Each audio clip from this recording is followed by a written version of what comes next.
नमस्कार दोस्तों, crescent education classes में आप सभी का स्वागत है। आज है Deepavali, so I wish you all a very happy, healthy, blessed, prosperous and safe Diwali.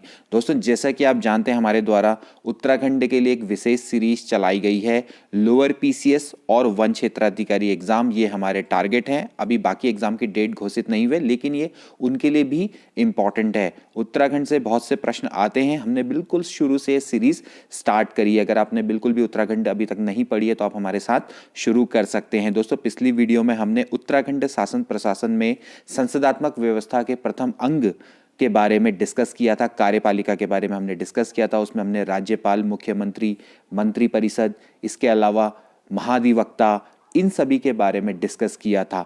इन पर आधारित हमने 50 इंपॉर्टेंट एमसीक्यू डिस्कस किए थे। अगर आपने वो वीडियो नहीं देखी है तो आप उसको जरूर देखिएगा। उस वीडियो का लिंक मैं इस वीडियो के डिस्क्रिप्शन बॉक्स में प्रोवाइड करवा दूंगा। आज हम दोस्तों जो हमारे राज्य की संसदात्मक व्यवस्था है उसके दूसरे अंग विधानमंडल के बारे में डिस्कस करेंगे। इसमें हम राज्यपाल और विधानसभा पर आधारित 65 महत्वपूर्ण बहुविकल्पीय प्रश्न लेकर आए हैं। राज्यपाल के बारे में तो वैसे हमने डिस्कस कर लिया है, लेकिन काफी सारे प्रश्न हैं जो कि आपके एग्जाम में आते हैं और आगामी एग्जाम में आने की भी उनकी संभावनाएं पूरी रहेंगी। तो चलिए वीडियो को शुरू करते हैं। तो दोस्तों, आज हम पढ़ेंगे विधानमंडल के बारे में। उससे रिलेटेड जितने भी एमसीक्यू बन सकते हैं आज हम उसको लेकर आए हैं। पहला प्रश्न देखिए, राज्य में विधि निर्माण के लिए विधानमंडल की व्यवस्था की गई है। विधानमंडल के कितने अंग हैं? हमारे उत्तराखंड राज्य की बात हो रही है।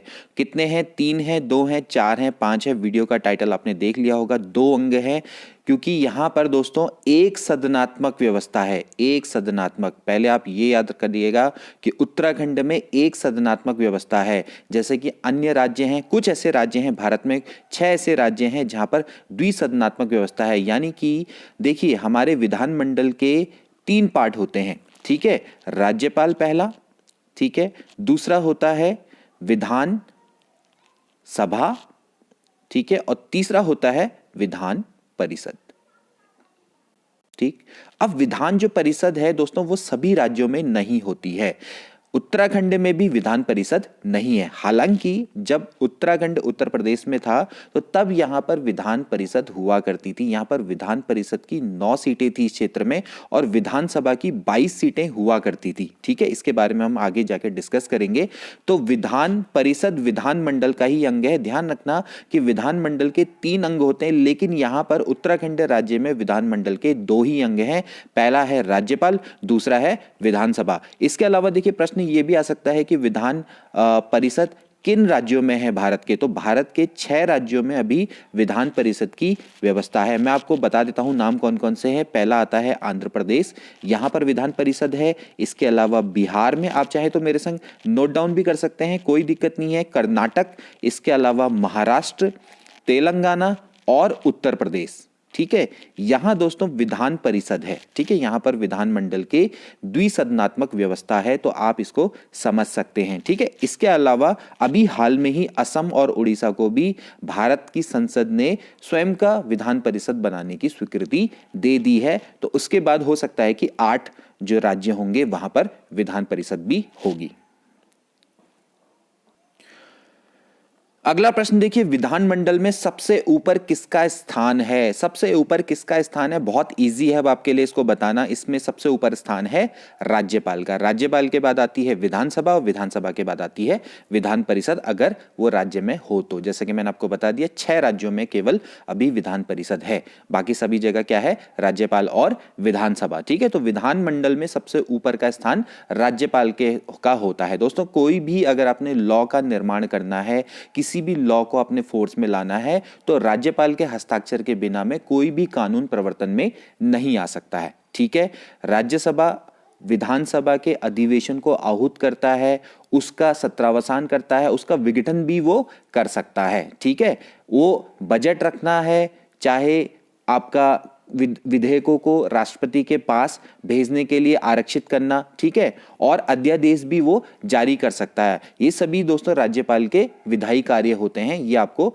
पता होने चाहिए। ठीक है, तो राज्यपाल का सबसे इंपॉर्टेंट काम है। ठीक है, तो वो जो राज्यपाल है क्या कर सकता है दोस्तों, उसी के हस्ताक्षर के बिना कोई भी आपका कानून फोर्स में नहीं आ सकता है। ठीक है, कोई भी कानून अगर प्रवर्तन में लाना है तो राज्यपाल के हस्ताक्षर होने बहुत इंपॉर्टेंट है। ठीक है, तो राज्यपाल के कार्य आपको पता होने चाहिए। हालांकि हमने पिछली वीडियो में राज्यपाल की नियुक्ति से लेकर उसके सारी जो शक्तियां हैं उनके बारे में भी डिस्कस किया था। ठीक है, आज क्योंकि यहाँ पर विधानमंडल है तो हम थोड़ा सा उसकी विधायी जो कार्य है उनके बारे में भी डिस्कस कर रहे हैं। ठीक है, तो आई होप कि आपको समझ में आ गया होगा कि विधानमंडल में सबसे ऊपर किसका स्थान है, राज्यपाल का स्थान होता है। ठीक है,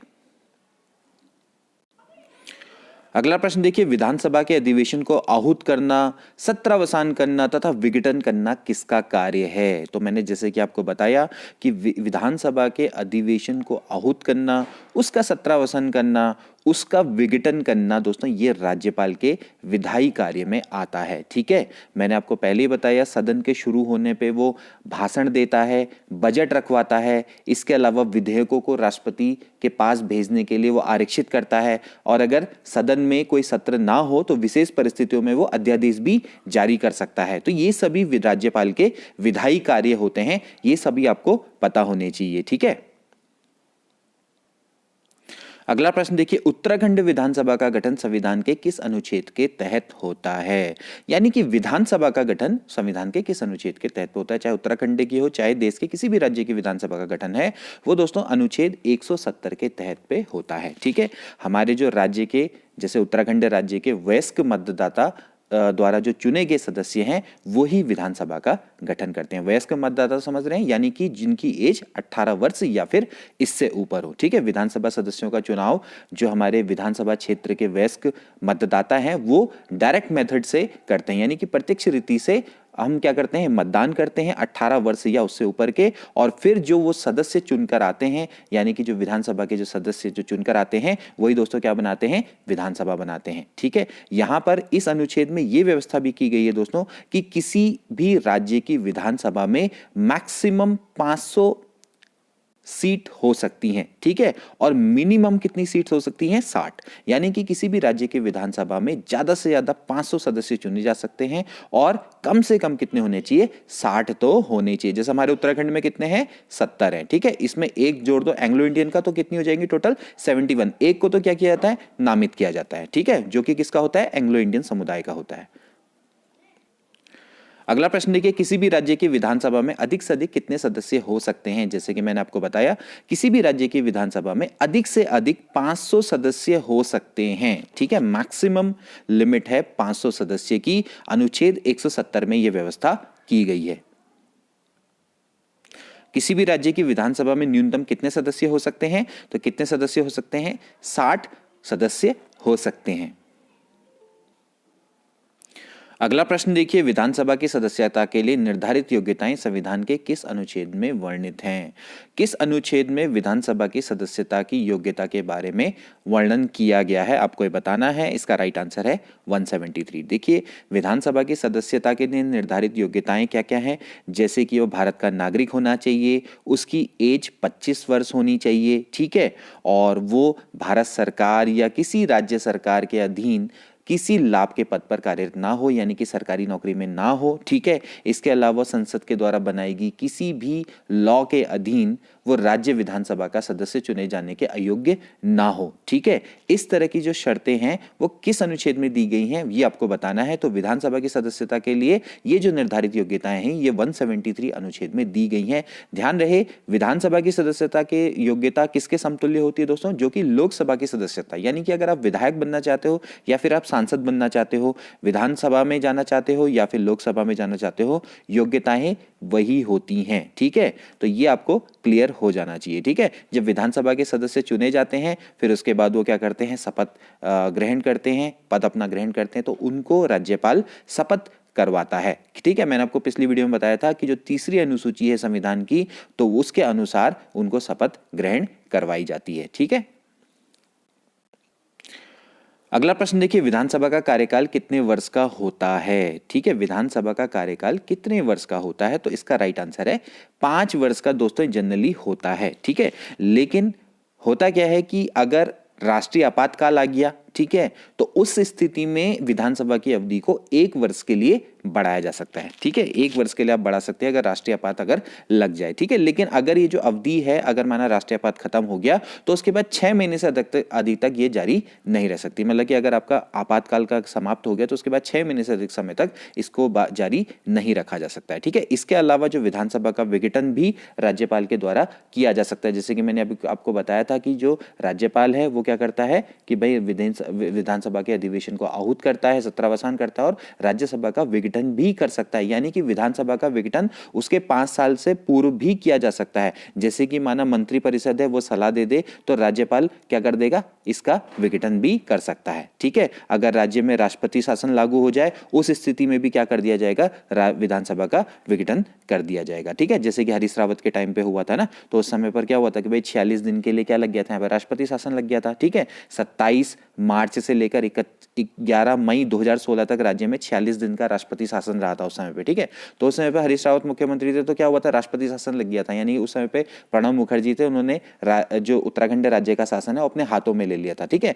तो उस समय क्या हुआ था, उस समय पे यही हुआ था कि जो आपकी विधानसभा है उसका क्या हो गया था, विघटन हो गया था, राज्य में राष्ट्रपति शासन लागू हो गया था। तो ये सब चीजें आपको आई होप कि क्लियर हो रही होंगी। हालांकि हम पॉलिटी की सीरीज भी जल्दी शुरू करेंगे, लेकिन आपको यहां से थोड़ा बहुत पॉलिटी की नॉलेज भी मिलेगी। उत्तराखंड नॉलेज तो आपकी बनेगी ही बनेगी, ये तो मेरा वादा है आपसे। अगला प्रश्न देखिए, विधानसभा की बैठक में गणपूर्ति के लिए कम से कम कितने सदस्यों की उपस्थिति अनिवार्य है। काफी अच्छा प्रश्न है। देखिए, विधानसभा की जब बैठक होती है तो उस समय पर गणपूर्ति कोरम के लिए कितने सदस्यों की उपस्थिति अनिवार्य होती है, तो वो होती है 1/10, यानी कि 1/10 सदस्यों की उपस्थिति अनिवार्य होती है, ठीक है। लेकिन ध्यान रहे यहाँ पर एक क्लॉज और है कि ये संख्या 10 से कम नहीं हो सकती, मतलब 10 तो होने ही होने चाहिए। अब जैसे आपकी टोटल सीट है, जैसे उत्तराखंड है, उत्तराखंड अगर 70 है तो इसका 1/10 निकालेंगे तो कितना हो जाएगा भाई, ये तो 7 ही हो जाएगा। तो 7 में नहीं चलेगा, उत्तराखंड में कम से कम 10 तो चाहिए ही होंगे, ठीक है। अब जैसे उत्तर प्रदेश है तो वहाँ 403 है तो वहाँ तो चल जाएगा भाई, वहाँ 1/10 करेंगे तो भाई तकरीबन 40-41 आ जाएगा, तो भाई वहाँ तो चल जाएगा, ठीक। लेकिन आप इसको ध्यान में रखना कि जो उत्तराखंड है, उत्तराखंड में अगर 70 विधायक हैं तो उनका 1/10 करेंगे तो भैया 7 ही लोग आ पाएंगे, तो 7 में नहीं चलेगी विधानसभा की बैठक। कम से कम 10 सदस्य भी होने चाहिए, ठीक है। यह भी आपको क्लियर होना चाहिए, ठीक। अगला प्रश्न देखिए जो कि बहुत महत्वपूर्ण है और बहुत ज्यादा ये प्रश्न आता है, विधानसभा के किन्हीं 2 सत्रों के मध्य अधिकतम कितना अंतराल हो सकता है। तो अधिकतम दोस्तों 2 सत्रों के मध्य में 6 माह का अंतराल हो सकता है। विधानसभा का सत्र वर्ष में कम से कम 2 बार तो आहूत किया जाना आवश्यक होता है और किन्हीं भी 2 सत्रों के बीच में 6 माह से अधिक का अंतराल नहीं होना चाहिए। विशेष परिस्थितियों में क्या होता है कि राज्यपाल भी विशेष सत्र बुला सकता है विधानसभा का। अगला प्रश्न देखिए, राज्य में वर्तमान में विधानसभा की कुल कितनी सीटें हैं। तो काफी सिंपल सा प्रश्न है, अभी विधानसभा की 70 सीटें हैं। काफी अच्छा प्रश्न है। अभी हाल में कितनी सीटें हैं, 70 सीटें हैं, ठीक है। लेकिन जब इनिशियल था तो इनिशियल में 70 सीटें नहीं हुआ करती थी। पहले परिसीमन हुआ 2004 में, फिर 2008 में भी परिसीमन हुआ, तो फिर जाके क्या होगी, 70 सीटें हो गई। अभी इसके बारे में भी डिस्कस करेंगे, ठीक है। अगला प्रश्न देखिए, राज्य गठन से पूर्व राज्य में विधानसभा की कुल कितनी सीटें थी। काफी अच्छा प्रश्न है और ध्यान से देखिएगा, थोड़ा अच्छा स्मार्ट प्रश्न है। यहाँ पर क्या दे रखा है, राज्य गठन से पूर्व। राज्य गठन से पूर्व राज्य किस में था, उत्तर प्रदेश में था। तो मैंने अभी आपको बताया था कि जब राज्य गठन से पूर्व यहाँ पर उत्तर प्रदेश था, जब ये राज्य हमारा उत्तर प्रदेश में सम्मिलित था तो यहाँ पर 22 विधानसभा सीटें हुआ करती थी, ठीक है। 22 विधानसभा सीटें हुआ करती थी और इसके अलावा 9 यहाँ पर विधान परिषद सीटें हुआ करती थी। तो कुल मिला के देखा जाए तो 31 यहां पर सीटें थी विधानसभा और विधान परिषद को मिला के, ठीक है। यह चीज आपको समझ में आ जानी चाहिए, ठीक। अगला प्रश्न देखिए, राज्य गठन से पूर्व राज्य में विधान परिषद की कितनी सीटें हुआ करती थी। तो मैंने आपको पहले ही बताया कि उस समय पर जब राज्य गठन से पूर्व राज्य में विधान परिषद की दोस्तों कितनी हुआ करती थी, उस समय पर हुआ करती थी आपकी 9 सीटें हुआ करती थी, ठीक है। तो ये चीज आपको क्लियर हो जानी चाहिए। राज्य गठन से पूर्व राज्य में विधान परिषद की कितनी सीटें हुआ करती थी, 9 सीटें हुआ करती थी, ठीक है। देखिए, ये मैं आपको क्लियर बता दूं कि उस समय पर जब उत्तर प्रदेश का जब पुनर्गठन हो रहा था, हो रहा था, तो उस समय पर यहाँ पर उत्तराखंड में 31 विधायकों की व्यवस्था हो रही थी, क्योंकि इसमें से जो 22 विधायक थे या 22 सदस्य थे, मैंने आपको पहले बोला विधानसभा के थे, और उत्तर प्रदेश विधानसभा के लिए चुने गए थे, जबकि जो 9 सदस्य थे वो उत्तर प्रदेश विधान परिषद के सदस्य हुआ करते थे। ठीक है, अगला प्रश्न देखिए, राज्य के गठन के उपरांत परिसीमन के बाद विधानसभा की सीटों का संख्या कब बढ़कर 70 हुई? देखिए, स्टार्टिंग में यहां पर 22 विधानसभा सीटें थी, 9 विधान परिषद की सीटें थी, यानी कि टोटल 31 सीटें थी, लेकिन जो हमारी अंतरिम विधानसभा का गठन वो 30 विधायकों के संग किया गया था। इसके बाद ये सीटें कब बढ़कर 70 हुई, ये प्रश्न पूछा जा रहा है। ठीक है, तो ये सीटें दोस्तों पहला जब परिसीमन हुआ था, ये हुआ था 5 नवंबर 2001 में। ठीक है, तो 5 नवंबर 2001 को जब राज्य में पहला परिसीमन हुआ था 2001 में, तब इन सीटों की संख्या बढ़कर कितनी हो गई थी? 70 हो गई थी। ठीक है, उसके बाद क्या हुआ था कि दोबारा से 2008 में परिसीमन हुआ था राज्य का, फरवरी में। ठीक है, तो फरवरी में जब परिसीमन हुआ था, तो इस समय पर जो लोकसभा की सीटें, क्या हमारी जो 5 लोकसभा की सीटें हैं, हर लोकसभा क्षेत्र को 14-14 सीटें दे दी गई विधानसभा की। तो 14 पंजे कितना हो जाता है? 70, यानी कि प्रत्येक लोकसभा क्षेत्र में 14-14 विधानसभा सीटें बना दी गई। ठीक है, विधानसभा सीटें कर दी गई। तो 5 लोकसभा क्षेत्र है हमारी, 5 लोकसभा सीटें हैं, तो प्रत्येक में अगर 14 होगी तो 14 पंजे कितनी हो जाएगा? 70 हो जाएगा। ठीक है, तो 2008 का परिसीमन, ये भी इंपॉर्टेंट है, फरवरी 2008। अगला प्रश्न देखिए, राज्य के विधानसभा की कुल 70 सीटों में से आरक्षित सीटों की संख्या कितनी है?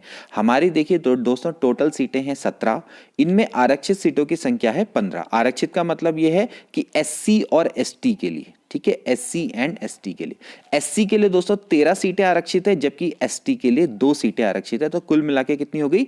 15 सीटें आरक्षित हो गई। अगला प्रश्न देखिए, उत्तराखंड विधानसभा में अनुसूचित जनजाति के लिए कितनी सीटें आरक्षित हैं? तो 2 सीटें दोस्तों आरक्षित है, अभी मैंने आपको बताया। एसटी के लिए 2 सीटें आरक्षित हैं, एक है चक्राता में, एक है नानकमत्ता में। चक्राता किसके अंदर आता है? देहरादून के अंतर्गत, जबकि नानकमत्ता उधम सिंह नगर के अंतर्गत आता है। अगला प्रश्न देखिए, राज्य के विधानसभा सीटों में अनुसूचित जाति के लिए कितनी सीटें आरक्षित हैं? तो मैंने अभी आपको बताया 13 सीटें दोस्तों अनुसूचित जाति के लिए आरक्षित हैं, यानी कि एससी शेड्यूल कास्ट के लिए 13 सीटें आरक्षित हैं। ठीक है, इसमें जो सबसे ज्यादा सीटें आरक्षित हैं वो हैं हरिद्वार में, जो कि 3 है संख्या में। हरिद्वार में 3 सीटें दोस्तों आरक्षित हैं अनुसूचित जाति के लिए। ठीक है, ये आपको क्लियर होगा। ठीक है, इसके अलावा अन्य जैसे कि टिहरी गढ़वाल में है, पौड़ी गढ़वाल में है। ठीक है, इसके अलावा नैनीताल में है और पिथौरागढ़ में, अल्मोड़ा में। ठीक, यहाँ पर इसी तरह से उधम सिंह नगर में भी आरक्षित है, चमोली में भी आरक्षित है। ठीक है, तो एक एक करके हम उसके बारे में डिस्कस करेंगे, डोंट वरी, सारी सीटों के बारे में भी आपको पता लग जाएगा कहाँ पर कौन कौन सी सीटें अनुसूचित जाति के लिए आरक्षित हैं। ठीक है, अनुसूचित जनजाति के लिए सिंपल है, चक्राता और नानकमत्ता। अगला प्रश्न देखिए, निम्न में से कौन सी सीट अनुसूचित जनजाति के लिए आरक्षित है? अब देखिए कितना अच्छा प्रश्न है। अनुसूचित जनजाति के लिए कौन सी आरक्षित है? चक्राता। ठीक है, चक्राता सीट जो कि अनुसूचित जनजाति के लिए आरक्षित है, जो कि आपकी देहरादून के अंतर्गत आता है। ठीक है, इसके बाद बात करते हैं घनसाली की। घनसाली किसके अंतर्गत आता है दोस्तों? ये टिहरी गढ़वाल के अंतर्गत आता है। टिहरी गढ़वाल के अंतर्गत ये एससी के लिए आरक्षित है, यानी कि शेड्यूल कास्ट के लिए ये आपकी एससी सीट है।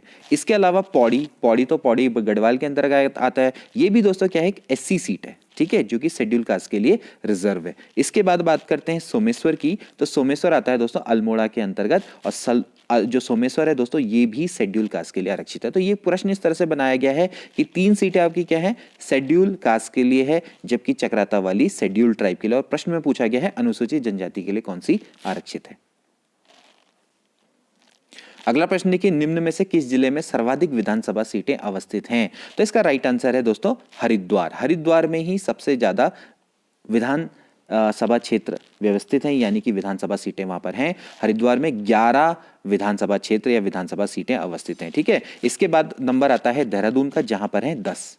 ठीक है, अब बात करेंगे टिहरी गढ़वाल की, तो भाई जो टिहरी गढ़वाल है, टिहरी गढ़वाल में आती हैं 6 और पौड़ी गढ़वाल में भी आती हैं 6। ठीक है, बात करें सबसे ज्यादा जो विधानसभा सीटों की, तो वो आपको तराई क्षेत्र में ज्यादा मिलेंगी। हरिद्वार में 11 है, इसके अलावा उधम सिंह नगर, यूएस नगर, यहां पर भी दोस्तों कितनी है? 9 है। ठीक है, तो आप ऐसे याद कर लीजिए, हरिद्वार, देहरादून और यूएस नगर। यहाँ यानी कि जहाँ पर आपको ज़्यादा प्लेन मिलेगा वहाँ पर ज़्यादा सीटें हैं। जैसे हरिद्वार में ज़्यादातर आपका प्लेन एरिया है तो वहाँ पर 11 सीटें हैं। इसी तरह से उधम सिंह नगर में भी आपकी 9 सीटें हैं, देहरादून में भी 10 सीटें हैं। तो हरिद्वार, देहरादून और उधम सिंह नगर ये टॉप मतलब आप कह सकते हैं विधानसभा क्षेत्र हैं, यहाँ पर सब सर्वाधिक विधानसभा सीटें हैं।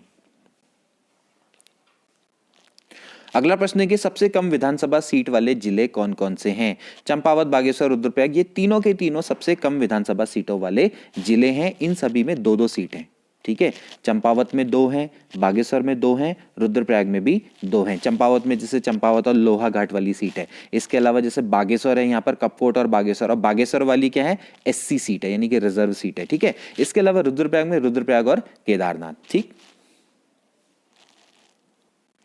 अगला प्रश्न देखिए, अनुसूचित जाति के लिए आरक्षित विधानसभा सीटों की सर्वाधिक संख्या किस जिले में है? तो अभी मैंने आपको बताया हरिद्वार में सबसे ज्यादा है। कितनी है? 3 है यहाँ, ठीक है। इन 3 जगहों के नाम भी आप याद कर लेना क्योंकि ये प्रश्न भी कई बार आ चुका है। पहला है ज्वालापुर, ठीक है, ज्वालापुर। दूसरा है भगवानपुर, ज्वालापुर, भगवानपुर, इतना तो आप इजीली याद कर लेंगे। और तीसरा है झबरेड़ा, ठीक है। ये 3 जगह हैं, ये 3 विधानसभा क्षेत्र हैं जो कि एससी के लिए आरक्षित हैं। हरिद्वार में सबसे ज्यादा आरक्षित विधानसभा सीटें हैं 3। अगला प्रश्न देखिए, अब आपके लिए बहुत इजी हो जाएगा क्योंकि मैंने एमसीक्यू इस तरह से बना रखे हैं कि आपको बहुत इजीली समझ में आ जाएगा कि भाई किस जिले के अंतर्गत कौन सी सीटें आरक्षित हैं। और इन एमसीक्यू को 65 एमसीक्यू को करने के बाद आपको इतना तो क्लियर हो जाएगा कि भाई किस विधानसभा के अंतर्गत कौन सी सीट है, मतलब कि किस जिले के अंतर्गत कौन सी विधानसभा सीट अनुसूचित जाति अनुसूचित जनजाति के लिए आरक्षित है। बहुत इजीली आप बता देंगे। देहरादून का कौन सा विधानसभा क्षेत्र अनुसूचित जाति के लिए आरक्षित है? रायपुर, चक्राता, राजपुर, विकासनगर। अब लोगों को कंफ्यूजन होता है रायपुर और राजपुर में, ठीक है। तो रायपुर और राजपुर में कौन सी है दोस्तों? ये है आपकी राजपुर, ठीक है। राजपुर वाली जो सीट है वो आपकी अनुसूचित जाति के लिए आरक्षित है, जबकि चक्राता किसके लिए है? अनुसूचित जनजाति के लिए। ये है एसटी के लिए, ये है एससी के लिए। अगला प्रश्न देखिए, हरिद्वार के कौन से विधानसभा क्षेत्र अनुसूचित जाति के लिए आरक्षित हैं? तो ज्वालापुर, झबरेड़ा, भगवानपुर, ये सभी के सभी विधानसभा क्षेत्र अनुसूचित जाति के लिए आरक्षित हैं। अगला प्रश्न देखिए, पौड़ी गढ़वाल का कौन विधानसभा क्षेत्र अनुसूचित जाति के लिए आरक्षित है? अभी मैंने आपको बताया था पौड़ी गढ़वाल के लिए सबसे पहला तो कौन सा है? पौड़ी है, और दूसरा कौन है? श्रीनगर। तो पौड़ी और श्रीनगर दोनों हैं, तो इसका आंसर क्या हो जाएगा? डी, यानी कि ए और बी दोनों। पौड़ी और श्रीनगर ये दोनों के दोनों एससी के लिए आरक्षित हैं। अगला प्रश्न देखिए, पिथौरागढ़ का कौन सा विधानसभा क्षेत्र अनुसूचित जाति के लिए आरक्षित है? पिथौरागढ़ का कौन सा है भाई? डीडी हाट, पिथौरागढ़, गंगोली हाट या फिर धारचूला? तो इसका राइट आंसर है गंगोली हाट। गंगोली हाट काफी फेमस है पाताल भुवनेश्वर के लिए, ठीक है। हाट कालिका का मंदिर भी है यहाँ पर। तो पिथौरागढ़ का कौन सा क्षेत्र विधानसभा क्षेत्र अनुसूचित जाति के लिए आरक्षित है? वो है गंगोली हाट। अगला प्रश्न देखिए, अल्मोड़ा का कौन सा विधानसभा क्षेत्र अनुसूचित जाति के लिए आरक्षित है? द्वारहाट, सल्ट, जागेश्वर, सोमेश्वर। तो इसका राइट आंसर है जो सोमेश्वर एक ऐसा क्षेत्र है दोस्तों जो कि आपका अनुसूचित जाति यानी कि शेड्यूल कास्ट के लिए आरक्षित है। सोमेश्वर से ही कौन विधायक है? हमारी स्वतंत्र राज्य मंत्री रेखा आर्या, ठीक है। महिला एवं बाल विकास एवं महिला शक्तिकरण मंत्री हैं। तो ये आपकी कहां से है? सोमेश्वर से ही है। अगला प्रश्न देखिए, उधम सिंह नगर का कौन सा विधानसभा क्षेत्र अनुसूचित जाति के लिए आरक्षित है? तो भाई उधम सिंह नगर का कौन सा क्षेत्र है? वो है आपका बाजपुर, ठीक है। नानकमत्ता किसके लिए है? एसटी के लिए है, जबकि बाजपुर आपका किसके लिए है? एससी के लिए, ठीक है। यशपाल आर्या यहीं से थे, हालांकि अब तो उन्होंने क्या कर दिया? इस्तीफा दे दिया और वो कांग्रेस में शामिल हो गए हैं, ठीक है। तो यशपाल आर्या बाजपुर से ही विधायक हैं।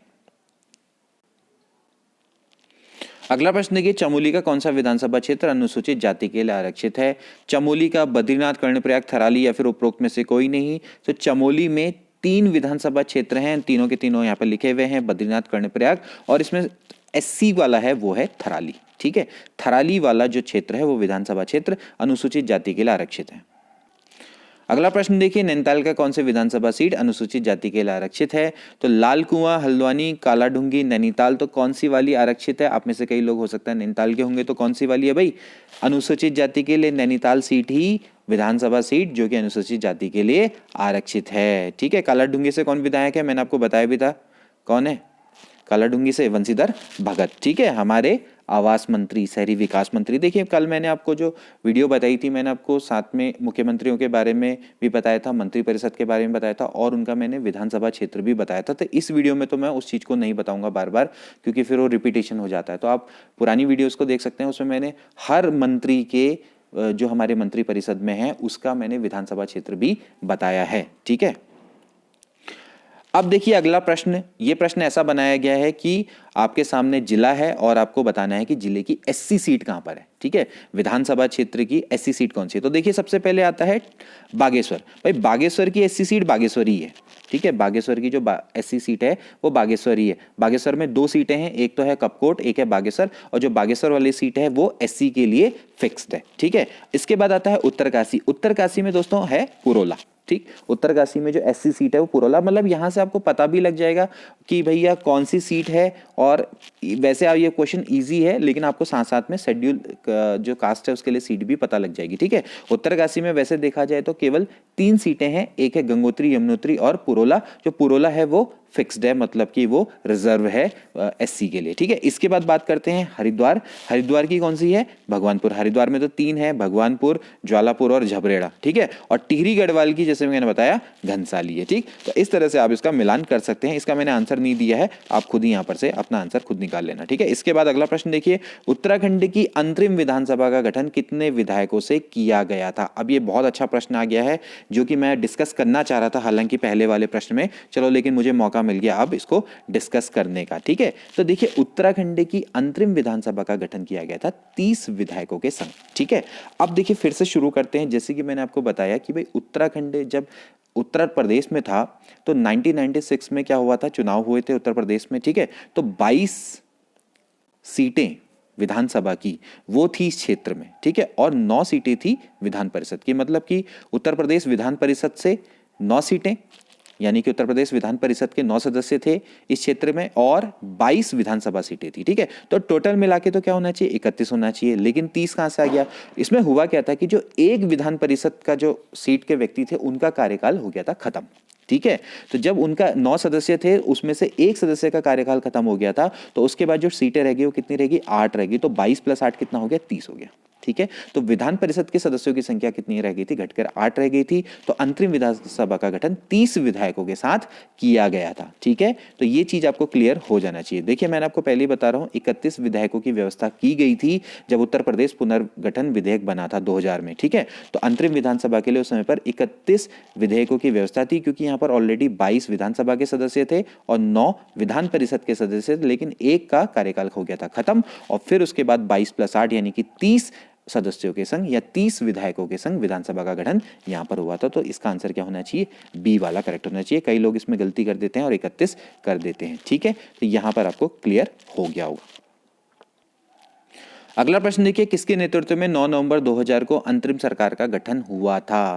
भाई अंतरिम सरकार का गठन 9 नवंबर 2000 को किसके नेतृत्व में हुआ था, तो किसके हुआ था भाई, भाजपा के नेतृत्व में हुआ था। ठीक है, ये प्रश्न आ चुका है कि जब उत्तराखंड का जब गठन हुआ था तो उस समय पे केंद्र में किसकी सरकार थी, तो उस समय पे केंद्र में एनडीए की सरकार थी। ठीक है, राष्ट्रीय जनतांत्रिक दल यानी कि नेशनल डेमोक्रेटिक अलायंसेस। ठीक है, तो ये भी प्रश्न पूछा जा चुका है। तो उस समय पर जो हमारी अंतरिम सरकार का गठन हुआ था वो भाजपा के नेतृत्व में हुआ था। ठीक है, प्रथम मुख्यमंत्री कौन थे उस समय पे, नित्यानंद स्वामी और सुरजीत सिंह बंडाला हमारे राज्यपाल थे। ठीक है, तो राज्यपाल ने नित्यानंद स्वामी को उस समय राज्य के प्रथम मुख्यमंत्री के रूप में शपथ ग्रहण करवाई थी। ठीक है, उस समय पर जो हमारे कैबिनेट मंत्री थे वो 9 कैबिनेट मंत्री थे और 4 उस समय पे राज्य मंत्री हुआ करते थे। ठीक है, अगला प्रश्न देखिए, वही उससे से रिलेटेड है, अंतरिम मंत्रिपरिषद में कितने कैबिनेट मंत्री थे। तो मैंने आपको बताया कि उसमें 9 कैबिनेट मंत्री हुआ करते थे और 4 राज्य मंत्री हुआ करते थे।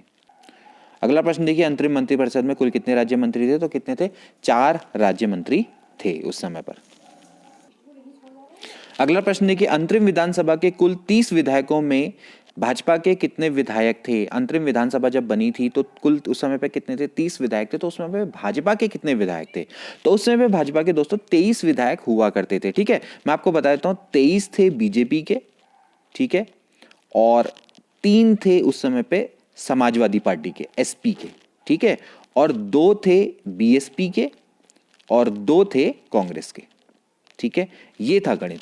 लास्ट में क्या हुआ था, देखिए जो एक विधायक है इसमें से एसपी का, ठीक है, गठन के बाद क्या होता है ना कि जनरली होता क्या है कि आपको जो विरोधी दल होता है, विरोधी दल यानी कि जो राज्य विधानसभा में द्वितीय सबसे बड़ी पार्टी होती है जो कि सरकार में सम्मिलित नहीं होती है, उसके नेता को क्या बोला जाता है, नेता प्रतिपक्ष या नेता विरोधी दल का नेता बोला जाता है, ठीक है। तो इस समय पर नेता प्रतिपक्ष कहां से आना था, एसपी से आना था, यानी कि सपा से आना था, क्योंकि सबसे ज्यादा इसके बाद जो सबसे ज्यादा है सीटें इसके पास है एसपी में, और ये सरकार में भी सम्मिलित नहीं है।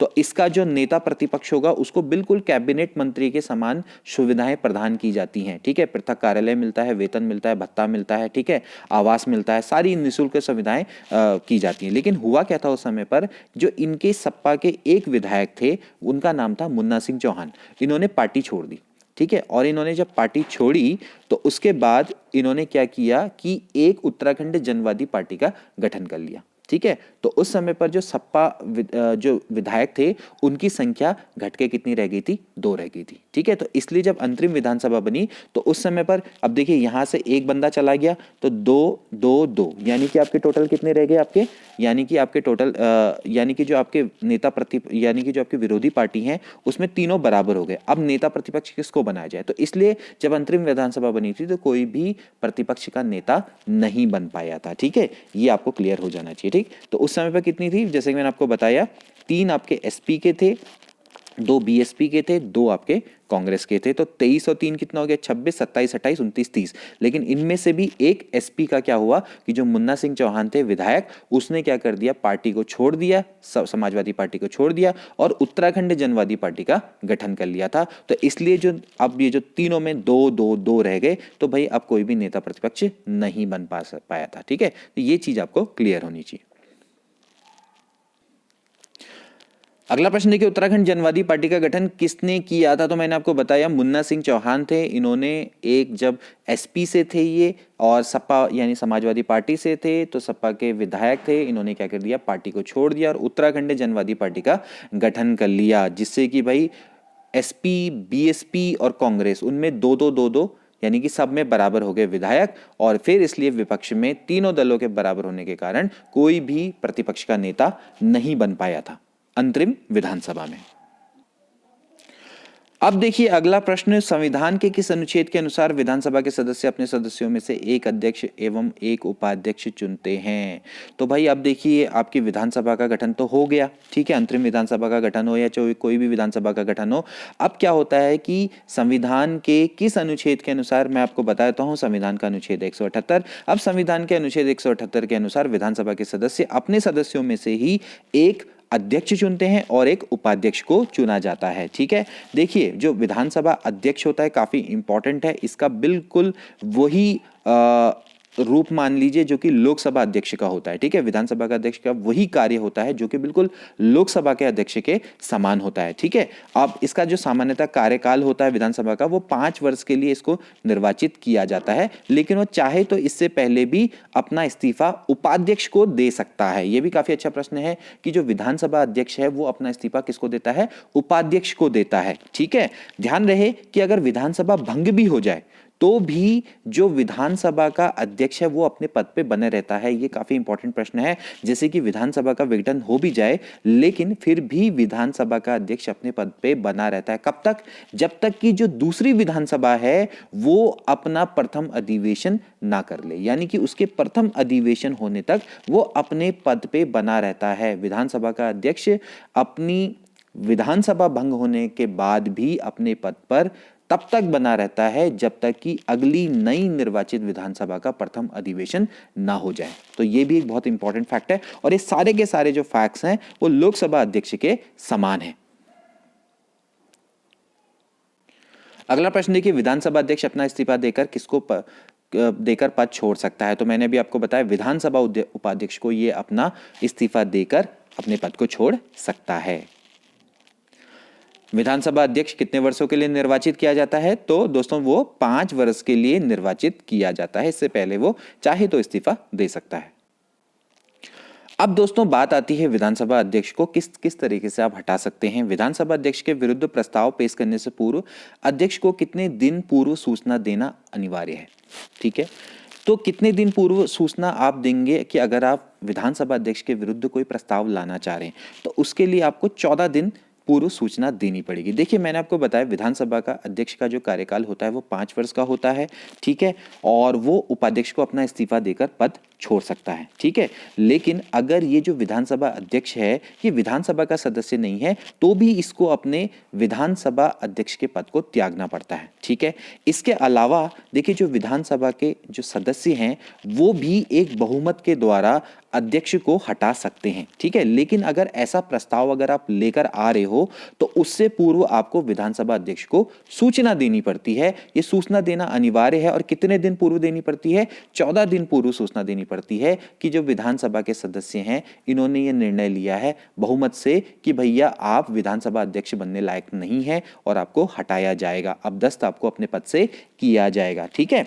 और लेकिन अब जब ऐसा प्रस्ताव चल रहा है, मान लेते हैं कि अभी आप प्रस्ताव लेकर आ गए, 14 दिन पूर्व आपने सूचना दे दी, ठीक है, अभी ये हटानी है, तो जब ऐसा प्रस्ताव इसके खिलाफ चल रहा होगा विधानसभा अध्यक्ष में तो वो क्या कर सकता है कि जो अध्यक्ष है वो विधानसभा में अध्यक्षता नहीं कर सकता, बैठक की अध्यक्षता नहीं करेगा, लेकिन उसमें भाग भी ले सकता है और मत भी दे सकता है, ठीक है। यानी कि जब अध्यक्ष के विरुद्ध अगर कोई प्रस्ताव प्रस्तुत हो तो अध्यक्ष क्या कर सकता है, उस बैठक की अध्यक्षता कभी नहीं करेगा, मतलब कि आप उसकी अध्यक्षता नहीं कर सकते। आप कैसे करोगे? जिस बैठक में आपके खिलाफ ही प्रस्ताव लाया जा रहा है आप उसकी अध्यक्षता कैसे करोगे? हाँ, लेकिन आप उसमें बैठ सकते हो और उसमें आप मत भी दे सकते हो, ठीक है। आप उसमें मत देने का भी आपको पूर्ण अधिकार होगा, ठीक है। तो ये सब चीजें होती हैं विधानसभा अध्यक्ष से रिलेटेड। विधानसभा का अध्यक्ष बिल्कुल लोकसभा के अध्यक्ष के समान आप मान लीजिए। अगला प्रश्न देखिए, विधानसभा का अध्यक्ष किसके समतुल्य है? तो वो है लोकसभा के अध्यक्ष के समतुल्य। अगला प्रश्न देखिए, अंतरिम विधानसभा के प्रथम अध्यक्ष कौन बने थे? तो भाई जब अंतरिम विधानसभा थी तो उस समय के प्रथम अध्यक्ष कौन बने थे दोस्तों? वो बने थे प्रकाश पंत, ठीक है। ये प्रश्न भी बहुत बार आ चुका है। अंतरिम विधानसभा हमारी बनी थी, उसके प्रथम मुख्यमंत्री कौन थे? वो थे नित्यानंद स्वामी, राज्यपाल थे सुरजीत सिंह बंडाला। इसके अलावा जो विधानसभा के प्रथम अध्यक्ष थे वो थे प्रकाश पंत, ठीक है। तो प्रकाश पंत तो बने थे, तो ये प्रश्न भी काफी बार पूछा गया है, ठीक है। और पहला सत्र हुआ था स्टार्ट 9 जनवरी 2001 से। तो 9 जनवरी 2001 से हमारे अंतरिम विधानसभा के प्रथम अध्यक्ष बने थे प्रकाश पंत और पहला सत्र इनकी अध्यक्षता में शुरू हुआ था 9 जनवरी 2001 से। तो काफी अच्छा प्रश्न है ये। अगला प्रश्न देखिए, प्रथम निर्वाचित विधानसभा के अध्यक्ष कौन थे? तो भाई प्रथम निर्वाचित विधानसभा के जो के अध्यक्ष थे वो थे आपके यशपाल आर्य। अब देखिए ये अलग प्रश्न है और इससे भी रिलेटेड प्रश्न भी बहुत आते हैं। देखिए प्रथम चुनाव हुए, ठीक है। प्रथम जब इसके बाद 2002 में क्या हुआ था, 14 फरवरी 2002 में प्रथम विधानसभा चुनाव हुआ था, ठीक है, जिसमें कि कांग्रेस को जीत मिली थी। कांग्रेस को उस समय पे 36 सीटें मिली थी अराउंड, ठीक है। तो उस समय पर कांग्रेस ने अपनी सरकार बनाई थी और उस समय पर एनडी तिवारी यानी कि नारायण दत्त तिवारी को हमारे प्रदेश का पहला निर्वाचित मुख्यमंत्री बनाया गया था, ठीक है। तो पहला निर्वाचित मुख्यमंत्री हमारा कौन है? एनडी तिवारी है। इससे पहले अंतरिम मुख्यमंत्री कौन कौन थे? पहला तो था कौन? आपका नित्यानंद स्वामी। नित्यानंद स्वामी के बाद बने थे भगत सिंह कोश्यारी, वो भी अंतरिम मंत्री परिषद में मतलब अंतरिम मुख्यमंत्री थे, ठीक है। मतलब कि हमारी जो अंतरिम मंत्री परिषद में मुख्यमंत्री थे, ठीक है। और इसके अलावा जो इसके बाद आई निर्वाचित विधानसभा जिसका निर्वाचन हुआ था 14 फरवरी 2002 को, ठीक है। और फिर उसके बाद जो हमारे प्रथम निर्वाचित विधानसभा के अध्यक्ष बने वो बने यशपाल आर्य। प्रथम निर्वाचित विधानसभा के मुख्यमंत्री बने वो कौन बने? नारायण दत्त तिवारी, ठीक है। इसमें महिलाओं को 4 सीटें मिली थी। ये प्रश्न भी पूछा जाता है बहुत बार, ठीक है। इसमें 4 महिलाओं को सीटें मिली थी, पूछा जाता है पहली में कितनी मिली, दूसरे में कितनी मिली, तीसरे में कितनी मिली, ऐसे करके चीजें पूछी जाती हैं, ठीक है। तो पहली में आपको कितनी मिली थी? महिलाओं को 4 सीटें मिली थी। इसके अलावा दूसरी में भी 4 सीटें ही मिली थी, ठीक है।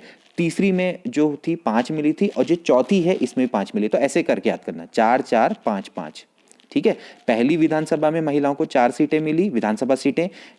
दूसरी में भी 4 मिली, तीसरी में 5 मिली और चौथी में भी कितनी मिली? 5 मिली, ठीक है।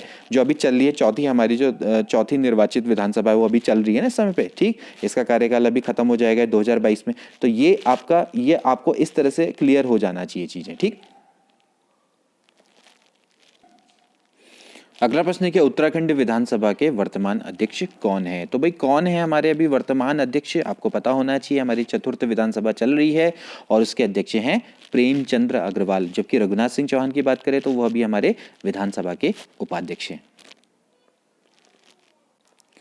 अगला प्रश्न देखिए, उत्तराखंड विधानसभा के वर्तमान उपाध्यक्ष कौन है। तो वो हैं रघुनाथ सिंह चौहान। ठीक है, रघुनाथ सिंह चौहान अभी हमारे विधानसभा के वर्तमान उपाध्यक्ष हैं। ठीक है, ये आपको क्लियर हो जाना चाहिए।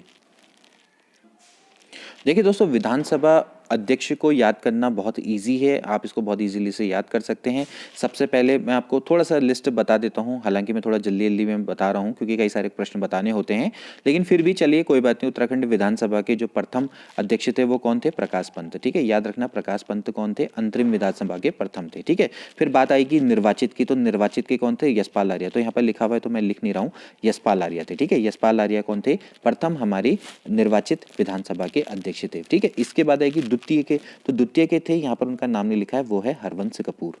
ठीक है, हरवंश कपूर पूछा जा सकता है। ठीक है, तो हमारी जो द्वितीय विधानसभा के अध्यक्ष थे वो कौन थे, हरवंश कपूर। इसके बाद जो तृतीय थे वो कौन थे, गोविंद सिंह कुंजवाल। तो ये तीसरी नंबर की विधानसभा के अध्यक्ष थे। और जो चौथी नंबर की विधानसभा है उसके अध्यक्ष कौन है दोस्तों, ये है प्रेमचंद्र अग्रवाल। तो पहली अंतरिम यानी अंतरिम विधानसभा के प्रकाश पंत, फिर उसके बाद पहली के कौन होंगे, यशपाल आर्या, दूसरी के होंगे हरवंश कपूर, तीसरी के होंगे गोविंद कुंजवाल और चौथी के होंगे प्रेमचंद्र अग्रवाल। ठीक है, यानी कि एक अंतरिम विधानसभा के साथ हमारी 4 विधानसभाएं आ चुकी हैं अभी तक। अगला प्रश्न देखिए, प्रथम निर्वाचित विधानसभा में महिलाओं को कितनी सीटें मिली थी। तो मैंने अभी आपको बताया था कि जो प्रथम निर्वाचित विधानसभा थी उसमें महिलाओं को 4 सीटें मिली थी। ठीक है, मैंने अभी आपको बताया ना 4 4 5 5। ठीक है, तो 4 4 5 5 करके आप याद करिए भाई। 4 पहली वाली में, फिर उसके बाद अगली वाली में भी 4, फिर अगली वाली में 5 और फिर अगली वाली में भी 5। इस तरह से आप इसको याद कर सकते हैं। अगला प्रश्न देखिए, उत्तराखंड राज्य के द्वितीय निर्वाचित मुख्यमंत्री कौन थे। तो प्रथम निर्वाचित मुख्यमंत्री थे एनडी तिवारी और इसके बाद आए हमारे मेजर जनरल भुवन चंद्र खंडूरी। ठीक है, भुवन चंद्र खंडूरी। देखिए दूसरी निर्वाचित विधानसभा कब हुई थी, 2007 में। ठीक है, 21 फरवरी 2007 को चुनाव हुए थे। ठीक, तो 2007 से फिर रही थी आपकी 2012 तक। ठीक है, तो 21 फरवरी 2007 को जो आपके चुनाव हुए थे तो हमारे उत्तराखंड राज्य के द्वितीय निर्वाचित मुख्यमंत्री थे मेजर जनरल भुवन चंद्र खंडूरी और उस समय पर विधानसभा अध्यक्ष कौन बने, हरवंश कपूर। ठीक है, फिर इसके बाद क्या हुआ था कि खंडूरी ने इस्तीफा दे दिया था, फिर उसके बाद बने रमेश पोखरियाल निशंक, फिर रमेश पोखरियाल निशंक के बाद पुनः दोबारा मेजर जनरल भुवन चंद्र खंडूरी बने थे। ठीक है, तो यहाँ पर आपको ये क्लियर हो जाना चाहिए कि जो द्वितीय निर्वाचित विधानसभा थी उसमें पहले मेजर जनरल खंडूरी बने, फिर रमेश पोखरियाल निशंक और फिर उसके बाद आपके खंडूरी बने थे। ठीक है, इस तरह से आप इनको याद कर सकते हैं। अगला प्रश्न है कि तृतीय निर्वाचित विधानसभा में कितनी सीटें महिलाओं को मिली। तो मैंने आपको बताया पहली में मिली 4, अगली में मिली 4, तीसरी में मिली 5 और चौथी में मिली 5। तो कितनी मिलेंगी भैया, 5 मिली इनको। ठीक है, तो जो तीसरी के जो मतदान थे वो हुए थे 30 जनवरी 2012 को। ठीक है, 30 जनवरी 2012 को।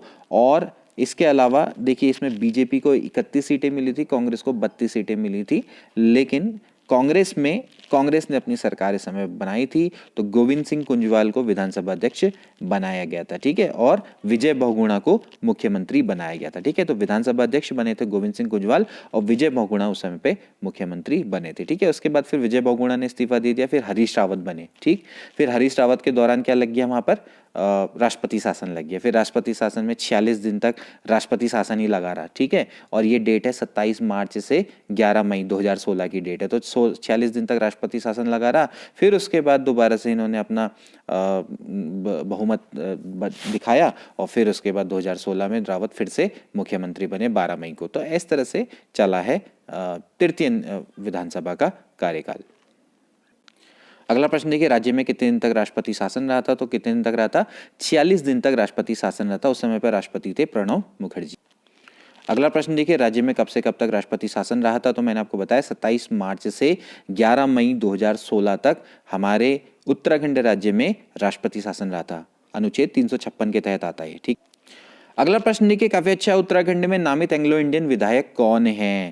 भाई उत्तराखंड में नामित इस समय पर एंग्लो इंडियन विधायक कौन है? George Ivan Gregory man, Dehradun से बिलोंग करते हैं, शिक्षाविद हैं वहां के। ठीक है, अब कभी कभार आता है कि पहले कौन थे? पहले थे आरवी गार्डनर। ठीक है, आरवी गार्डनर हमेशा से कांग्रेस के चहेते रहे हैं, पहले टाइम भी इन्हीं को मौका दिया था। इसके बाद बने थे कैरन मियर, फिर दूसरी बार कौन बने थे? R V Gardner. मतलब कि पहले बने आरवी गार्डनर, दूसरे बने कैरन मियर, फिर इसके बाद बने आरवी गार्डनर और उसके बाद बने जॉर्ज आइवन ग्रेगरी मैन। तो चौथे हैं इस समय पर। ठीक है, क्योंकि चौथी तो विधानसभा चल रही है। अगला प्रश्न है कि उत्तराखंड राज्य में लोकसभा की कितनी सीटें हैं? भाई लोकसभा की यहाँ पर कितनी सीटें हैं दोस्तों? यहाँ पर 5 लोकसभा की सीटें हैं। ठीक है, 5 लोकसभा की सीटें हैं। जब आपको ध्यान रखना, कुमाऊं में 2 हैं, जबकि गढ़वाल में आपकी 3 है। इस तरह से भी आप इसको याद कर सकते हैं। जैसे कुमाऊं में कौन कौन है इंपॉर्टेंट? एक है अल्मोड़ा, दूसरा है नैनीताल। तो लोकसभा की अल्मोड़ा और नैनीताल हो गई। इसके अलावा गढ़वाल की बात करें तो पौड़ी, टिहरी और हरिद्वार। इस तरह से आप इनको याद कर सकते हैं। ठीक है, अल्मोड़ा, नैनीताल ये हो गई कुमाऊं में, और पौड़ी, टिहरी और हरिद्वार ये कहां पर हो गई? आपकी नैनीताल में, मतलब सॉरी ये हो गई गढ़वाल में। इस तरह से आप इसको याद कर सकते हैं, पौड़ी, टिहरी और हरिद्वार। तो ये 5 हमारी सीटें हैं। ठीक है, 2008 में मैंने आपको बताया, फरवरी 2008 में परिसीमन हुआ था, और उस परिसीमन में प्रत्येक लोकसभा क्षेत्र में 14 विधानसभा सीटें डाल दी गई। यहां भी 14 हैं, यहां भी 14 हैं, इस तरह से प्रत्येक लोकसभा क्षेत्र में। ठीक है, लोकसभा क्षेत्र की बात हो रही है, अल्मोड़ा लोकसभा क्षेत्र। ये नहीं कि आप कहीं ऐसा समझ ले कि अल्मोड़ा जिले में, तो अभी आपने सर कुछ और बताया। अल्मोड़ा जिले की बात नहीं हो रही, अल्मोड़ा लोकसभा क्षेत्र की बात हो रही। तो अल्मोड़ा लोकसभा क्षेत्र में इस समय पर 14 विधानसभा सीटें हैं। पौड़ी लोकसभा क्षेत्र की बात हो रही है, पौड़ी लोकसभा में, ये नहीं कि पौड़ी गढ़वाल जिले की बात नहीं है यहाँ पर। ठीक है, ये चीज आप ध्यान रखना। अगला प्रश्न है कि उत्तराखंड में राज्यसभा की कितनी सीटें हैं? तो उत्तराखंड में राज्यसभा की 3 सीटें इस समय पर हैं। ठीक है, उत्तराखंड में राज्यसभा की 3 सीटें हैं, लोकसभा की 5 सीटें हैं, ये भी आप ध्यान रखेंगे। अगला प्रश्न देखिए, 2008 के परिसीमन के अनुसार प्रत्येक लोकसभा क्षेत्र के अंतर्गत कितनी सीटें हैं दोस्तों? जैसे मैंने आपको बताया, 14 सीटें सबके अंतर्गत डाली गई हैं। अल्मोड़ा लोकसभा क्षेत्र में 14 सीटें हैं। ठीक है, पौड़ी लोकसभा क्षेत्र में भी 14 सीटें हैं। हालांकि अब जिले की बात आएगी तो अल्मोड़ा में 6 सीटें हैं विधानसभा की, पौड़ी गढ़वाल जिले में 6 सीटें हैं। तो ऐसे करके मत रखना, टिहरी गढ़वाल में भी 6 सीटें हैं, लेकिन टिहरी लोकसभा क्षेत्र में आपकी 14 सीटें हैं। इसी तरह से हरिद्वार है, हरिद्वार में अगर हरिद्वार जिले की बात करी जाएगी तो हरिद्वार जिले में विधानसभा क्षेत्र की 11 सीटें हैं, लेकिन हरिद्वार लोकसभा क्षेत्र में 14 सीटें हैं। ऐसे करके आप याद करेंगे। ठीक है, अगला प्रश्न देखिए, लोकसभा की 5 सीटों में से कौन सी सीट अनुसूचित जाति के लिए सुरक्षित है, यानी कि आरक्षित है? तो भाई लोकसभा की सीटों में से अल्मोड़ा की जो सीट है वो एससी के लिए सुरक्षित है। ठीक है, तो लोकसभा की 5 सीटें हैं, 5 सीटों में से एक आपकी क्या है? रिजर्व है, जो कि एससी यानी कि शेड्यूल कास्ट के लिए रिजर्व है। अब देखिए, कुछ वन लाइनर मैंने बाद में जोड़े हैं, क्योंकि मैंने सोचा आप एमसीक्यू पढ़ पढ़ के आपका दिमाग खराब हो गया होगा, तो कोई बात नहीं, वन लाइनर भी आप ऐड कर लीजिए, तो वन लाइनर से भी आपको अच्छे से समझ में आ जाएगा। देखिए, राज्य में विधानमंडल है कि राज्य का विधानमंडल है, सॉरी ये राज्य का होगा, तो राज्य का विधानमंडल है वो क्या है? एक सदनात्मक। जैसे मैंने आपको बताया कि यहाँ पर जो विधानमंडल है उसके अंग हैं, एक तो राज्यपाल और विधानसभा। यहां विधान परिषद नहीं है, यानी कि यहां पर ऊंचा सदन नहीं, यहां पर निचला सदन है। निचला सदन कौन होती है? विधानसभा। ठीक है, जबकि विधान परिषद ऊंचा सदन होता है। ठीक है, यहां पर निम्न सदन है, उच्च सदन नहीं है, तो ये एक सदनात्मक है। अगला प्रश्न है कि राज्य में प्रथम विधानसभा भवन कहाँ बनाया गया है?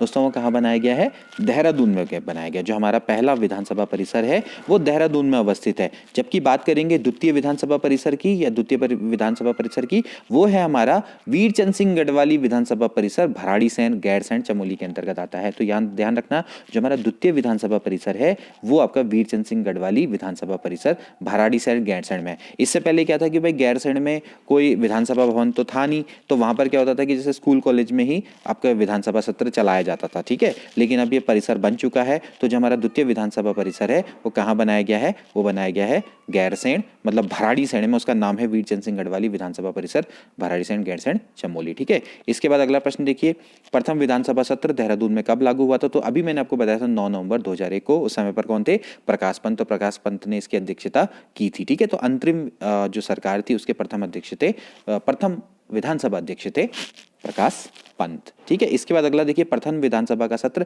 गैरसैंण में कब हुआ था? तो कब हुआ था दोस्तों? ये हुआ था 9 से 11 जून 2014 को। ठीक है, तो 9 से 11 जून 2014 को ये हुआ था। और इस समय पर क्या हुआ था, मैंने पहले ही बोला कि उस समय पर जो विधानसभा सत्र था वो स्कूल कॉलेजेस में चलता था। उस समय पर आपका ये भवन था जो गैरसैंण का जो भराड़ीसैंण में बना है, ये उस समय पर नहीं बना था। ठीक है, ये आपको ध्यान रखना कि जो प्रथम विधानसभा सत्र है वो हुआ था 9 से 11 जून 2014 में गैरसैंण में। ठीक है, और देहरादून में कब हुआ था? 9 नवंबर 2001 को। ठीक है, इसके बाद अगला प्रश्न देखिए, प्रथम विधानसभा सत्र भराड़ीसैंण में कब हुआ? अब भराड़ीसैंण में कब हुआ?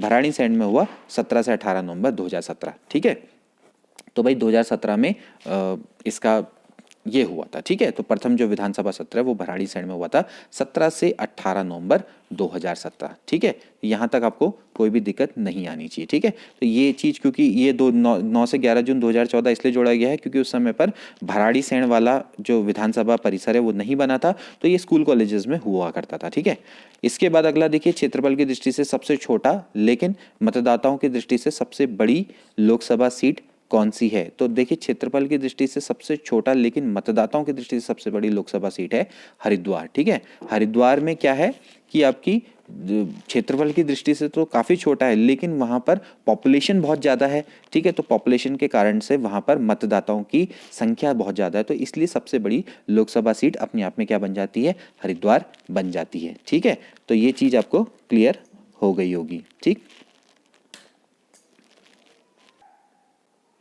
अगला प्रश्न है कि क्षेत्रफल की दृष्टि से सबसे बड़ी लेकिन मतदाताओं की दृष्टि से सबसे छोटी लोकसभा सीट कौन सी है? वो है पौड़ी। ठीक है, अब ये देखिए, क्षेत्रफल की दृष्टि से तो पौड़ी लोकसभा क्षेत्र काफी बड़ा है लेकिन यहाँ पर जो जनसंख्या है वो काफी कम है, तो ये इस चीज से भाई मतदाताओं की दृष्टि से ये सबसे छोटी लोकसभा सीट है लेकिन क्षेत्रफल की दृष्टि से सबसे बड़ी है। ठीक है, जो 5 लोकसभा सीटें हैं उनके जो सांसद हैं उनके बारे में भी मैंने यहाँ पर एक प्रश्न डाला है कि भाई हमारे 5 सांसद भी आपको पता होने चाहिए। ठीक है, कौन कौन है हमारी जो लोकसभा सीट के जो 5 सांसद हैं वो कौन कौन है? देखिए, सबसे पहले बात करते हैं पौड़ी गढ़वाल की। तो भाई पौड़ी गढ़वाल से कौन थे भाई? ये थे तीरथ सिंह रावत।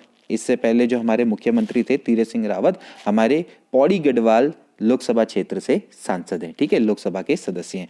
टिहरी गढ़वाल की अगर हम बात करें दोस्तों तो वो है माला राज्य लक्ष्मी शाह। ठीक है, राज्य लक्ष्मी होगा, ये लक्ष्मी से लिख दिया, चलो कोई बात नहीं। इसके बाद बात करते हैं हरिद्वार की। तो हरिद्वार से आते हैं रमेश पोखरियाल निशंक।